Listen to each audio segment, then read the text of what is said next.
Today, we're going to try and do the impossible. We're going to crack open the mind of a chess legend, figure out how they see the board, and really the world so differently from the rest of us. So let's start the climb. So what is it that truly separates a good player from a legend like Garry Kasparov? Is it just pure memorization? Some kind of superhuman calculation? Well, the answer is so much deeper. It's not just about knowing more moves. It's about a completely different way of thinking. And to get our heads around that way of thinking, we're going to use an analogy. We're going to climb a pyramid, the pyramid of mastery. And this journey is going to take us from the absolute basics, the fundamentals every player has to get right, all the way to the top, to the strategic and psychological genius that defines a true grandmaster. Okay, so our journey starts right at the bottom, at the base. And you know, the first step to thinking like a master is to stop thinking like a beginner. You have to stop making those common, crucial mistakes. You've got to build a solid foundation before you can even dream of building a masterpiece. Okay, let's look at maybe the single biggest trap for new players. You know the feeling, right? You look at your queen, she's the most powerful piece on the board, and your first instinct is just, attack! But a grandmaster knows that's a huge mistake. Bringing her out too early just paints a giant target on her back. You end up wasting all these precious moves just trying to stave her, while your opponent is just calmly developing their knights and bishops and, well, taking complete control of the board. And oh, it definitely doesn't stop there. Masters, they just don't waste time pushing a bunch of pawns when they should be getting their bigger pieces into the game.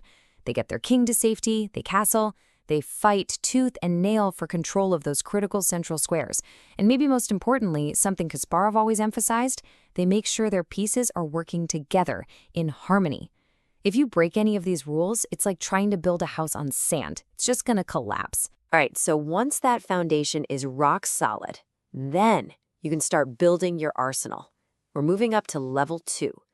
And this is all about the tactical weapons, the real tools a master uses to just actively dismantle their opponent's game.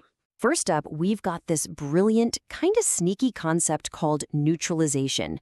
See, you don't always have to capture a piece to beat it. Neutralization is the art of trapping your opponent's key piece, say their powerful queen, and making it so it has literally no good moves. It's still physically on the board, but for all intents and purposes, it's a ghost. It's completely useless to their plans. And this next one, this reveals a huge shift in mindset. A beginner who's under attack, they almost always defend. It's just instinct. But a master, they ask a different question. They ask, wait, can I counterattack? So instead of just reacting to the threat, they create an even bigger threat somewhere else on the board. All of a sudden, you're forcing your opponent to react to you. You've just seized control of the game's tempo.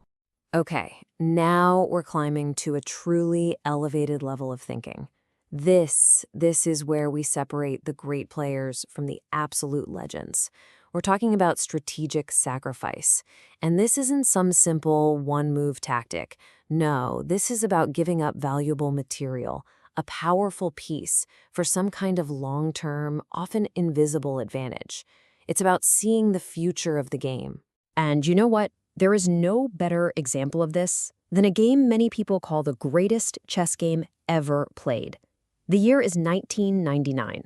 It's Garry Kasparov playing with the white pieces against Veselin Topalev. This game has a move so profound, so brilliant, that it's still being studied and admired decades later. So Kasparov gets to this position on the board, and he does the unthinkable.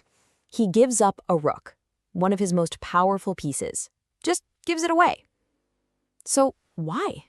Why would he do that? Because he saw something deeper.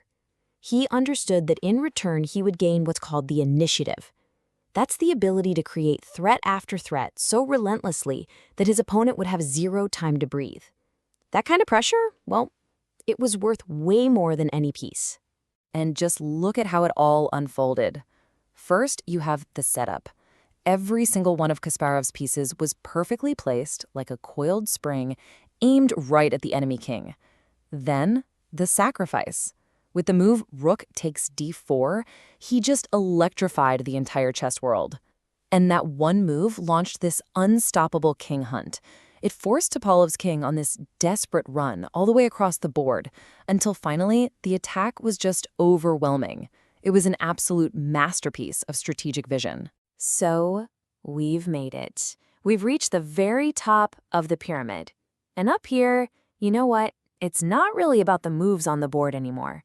This final level, it's about the mind. It's about the discipline and the sheer force of will that it takes to become a true champion. So what does it really take to get here? Let's start with a little reality check. 3,000. That's the number. 3,000 hours. That's the minimum number of hours of focused, deliberate practice that researchers think it takes just to become a local master. And to reach the very top, that number can climb as high as 30,000 hours. Greatness is not a gift. It is forged in a crucible of absolutely relentless work. And Kasparov himself basically laid out the blueprint for this. It all starts with having ironclad mental toughness, being able to handle insane pressure. But it's also about how you train. He said to study the endgames first, because that's where you learn a piece's true power. You have to always train with a clock, because at this level, time itself is a weapon. And finally, and this is huge, you have to remember, you're not just playing the board. You're playing the mind of the person sitting across from you. They're always looking for that psychological edge. So you see, when you climb this pyramid, the game itself completely transforms. It evolves from, a simple board game into this fierce battle, a battle of strategic ideas, of breathtaking creativity, and of just pure sheer force of will. Which, brings us to our final question. After seeing all this, the deep calculation, the beautiful sacrifices, the intense psychological warfare, what do you think chess truly is? Is it a precise science, a creative art, or is it a brutal fight?